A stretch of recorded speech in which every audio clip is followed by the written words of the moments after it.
गुरु वह है जो जगह दे, परम से मिला दे, दिशा बता दे, खोया हुआ दिला दे, पुकारना सिखा दे, आत्म परिचय करा दे, मार्ग दिखा दे और अंत में अपने जैसा बना दे। लेकिन याद रखना, गुरु मार्गदर्शक है, चलना तो आपको खुद को ही पड़ेगा। आपके भीतर जो इंसान बैठा है उससे मूल्यवान और कोई भी नहीं है। आपके भीतर जो बैठा है उसे पूज्य और कोई भी नहीं है। आपके भीतर जो बैठा है उससे श्रेष्ठ और कोई भी नहीं है। कुल मिलाकर मैं यह कहना चाहता हूँ कि जो तुम हो वह तुम ही हो।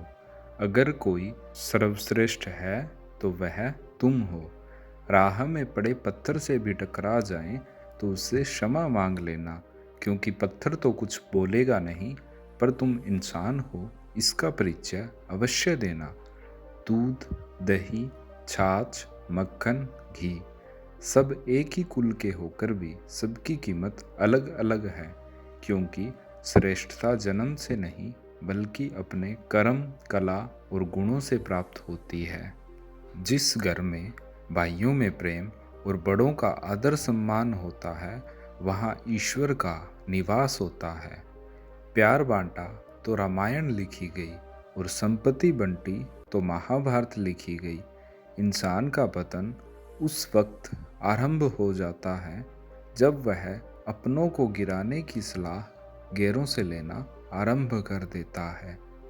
चलने वाले पैरों में कितना फर्क होता है, एक आगे तो एक पीछे, पर कभी आगे वाले को भी मान नहीं होता और पीछे वाले को अपमान, क्योंकि उन्हें पता होता है कि कुछ ही समय बाद स्थिति बदलने वाली है और इसी को जीवन कहते हैं। किसी इंसान के साथ रिश्ता रखो तो उसको स्वतंत्र रखो। जो आपका है उसको चाहे आपसे लाख अच्छा मिल जाए, वह आपका ही रहेगा, और जो आपका नहीं है उस पर चाहे जान लुटा देना, वह आपका कभी नहीं होगा। एक दिन बेवजह तुमसे दूर हो ही जाएगा। तुम्हारे पास अगर ध्यान हो तो कोई गाली तुम्हें छू नहीं सकती, ना मान, ना सम्मान, ना यश, ना अभ्यस।